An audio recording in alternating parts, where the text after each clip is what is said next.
आज Doubtnut app download करें। Doubtnut पर अपने सभी गणित, रसायन विज्ञान, भौतिक विज्ञान और जीव विज्ञान के डाउट्स का करो सफाया। बस प्रश्न की फोटो खींचो, एक ही प्रश्न को क्रॉप करो और तुरंत वीडियो सोल्यूशन पाओ। अभी डाउनलोड करें। देखिए, क्वेश्चन हमें दिया है कि एक तने तार की मूल आवृत्ति पर उसका क्या प्रभाव होगा यदि तनाव के मान को दुगना कर दिया जाता है और दूसरा तार की त्रिज्या अगर आधी कर दी जाती है। तो हमें पूछा जा रहा है मूल आवृत्ति पर तार के क्या प्रभाव पड़ेगा।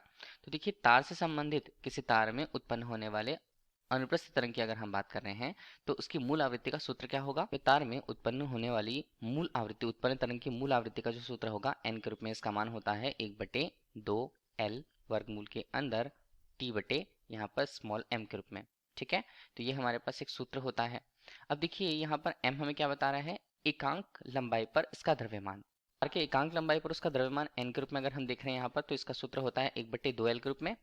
टी का मान तो हमने टी ही रखा है यहाँ पर, जबकि m का मान हम देख रहे हैं तो वो होता है पाई यहाँ पर r स्क्वायर। ठीक है, तार के लिए उसकी त्रिज्या और उसके घनत्व रो के गुणनफल के बराबर। ठीक है, इतना हमारे पास हुआ। अब इसमें देख लीजिए, n का मान अगर हमें देखना है तो 1/2 यहाँ पर बनता है 2L यहाँ पर स्मॉल r के रूप में। ठीक, वर्गमूल के अंदर मान को देखें तो टी बटे यहाँ पर पाई रो के रूप में इसका मान बनता है। ठीक है, तो ये n का सूत्र यहाँ पर हुआ, मतलब आवृत्ति का सूत्र यहाँ पर हुआ। ठीक है, अब देखिए क्वेश्चन पे जो कंडीशन दी गई है वो हम देखते हैं कि तनाव अगर दुगुना कर दिया जाता है तो आवृत्ति पर इसका क्या फर्क पड़ेगा। तो पहली कंडीशन हमारे पास है कि तनाव को अगर दुगुना कर दिया गया, तनाव पहले की स्थिति पर T1 कितना था, T ही था। ठीक है, लेकिन अगर दूसरी स्थिति पर हम बात करें तो उसे दुगुना कर दिया गया, मतलब 2T कर दिया गया। उसके संगत पहले की संगत आवृत्ति मान लीजिए N1 थी। ठीक है, N1 को हमें N से प्रदर्शित कर रखा था, तो N2 का मान हमें यहाँ पर चाहिए कि N2 का मान में यहाँ पर क्या परिवर्तन आएगा या N2 का मान आएगा कितना। ठीक है, हम इसी समीकरण से देखते हैं।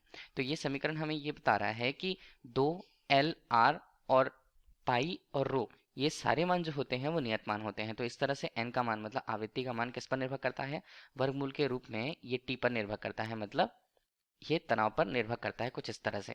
ठीक है, तो हम इसे लिखें कैसे, इसे अगर हम लिखना चाहें तो ये हमारे पास बनेगा N1/N2 के रूप में। मान होगा यहाँ पर वर्गमूल के अंदर T1/T2 के रूप में। तो कितना हो रहा है, n का मान हमारे पास आएगा n ही आएगा। n2 का मान हमें निकालना है कि n2 का मान आएगा कितना। यहाँ पर मान देखें तो t1 का मान हमारे पास t ही था, जबकि इसका मान देखें दूसरी स्थिति पर तो वो 2t है। मतलब क्या बोला गया है प्रश्न में कि दुगुना कर दिया जाता है। तो ठीक है, t का मान यहाँ पर कट गया, वर्गमूल 2 के रूप में आया मान। तो n2 का मान हम देखें पर आएगा कितना, वो यहाँ पर आएगा वर्गमूल 2 के रूप में, वर्गमूल 2 और यहाँ पर बनता है n के रूप में। ठीक है, तो ये n2 के मान को प्रदर्शित करता है, मतलब आवृत्ति के मान को प्रदर्शित करता है दूसरी स्थिति पर। ठीक है, और यही हमारे लिए पहले का उत्तर होगा कि आवृत्ति जो है वर्गमूल 2 गुनी हो जा रही है। दूसरा यहाँ पर हमें क्या बोला है, दूसरा बोला है कि तार की त्रिज्या अधिक कर दी जाती है। तार की त्रिज्या की बात की गई है केवल, तो हम यहीं पर उसी सूत्र का उपयोग करेंगे। ठीक है, जिसपे अगर हम यहाँ पर देखें जो समीकरण, चलिए अगर हमने एक नाम दिया है उसे हम उसी से तुलना करते हैं। बाकी मान समीकरण 1 पर देखें तो 2 का मान नियत है, L का मान नियत है, T तनाव का मान नियत होगा, घनत्व का मान भी नियत होगा। तो इस तरह से अगर वो n की हम बात कर रहे हैं, मतलब आवृत्ति की अगर हम बात कर रहे हैं, तो वो किस पर निर्भर कर रहा है, वो यहाँ पर निर्भर कर रहा है व्युत्क्रमानुपाती रूप से केवल त्रिज्या पर। ठीक है, अगर केवल त्रिज्या की यहाँ पर बात की गई है, उसमें परिवर्तन अगर किया गया है तो।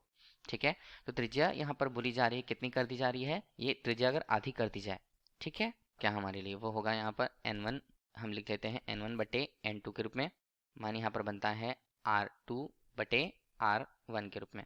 ठीक है, अब देखिए यहाँ पर N1 का मान हमारे लिए n ही है, जबकि N2 का मान हमें दिखना है कि वो आवृत्ति के मान कितने हो जाते हैं या कितना परिवर्तन उसमें होता है। R2 मतलब दूसरी स्थिति पर त्रिज्या का मान कितनी हो जा रही है, पहले की अपेक्षा आधी हो जा रही है। तो आधी कर दी जा रही, तो R/2 हमने कर दिया, पहले प्राथमिक रूप से R ही थी, R का मान यहाँ पर कटा, तो हम फिर से कह पा रहे हैं कि N2 का मान कितना हो जाएगा, N2 का मान यहाँ पर हो जाएगा 2n के रूप में। मतलब अब आवृत्ति का जो मान है, अगर हमने तार की त्रिज्या को यहाँ पर आधी कर दी है, तो आवृत्ति का मान बढ़ करके कितना हो जाएगा, दुगुना हो जाएगा प्राथमिक रूप से, प्राथमिक रूप की अपेक्षा। ठीक है, तो यही हमारे लिए प्रश्न का उत्तर होगा। धन्यवाद। कक्षा 6 से 12वीं से लेकर नीट, IIT, JEE वो एडवांस के लेवल तक 1 करोड़ से ज्यादा छात्रों का भरोसा। आज ही डाउनलोड करें डाउटनेट ऐप या व्हाट्सएप करें अपने सारे डाउट्स 8400 400 400 पर।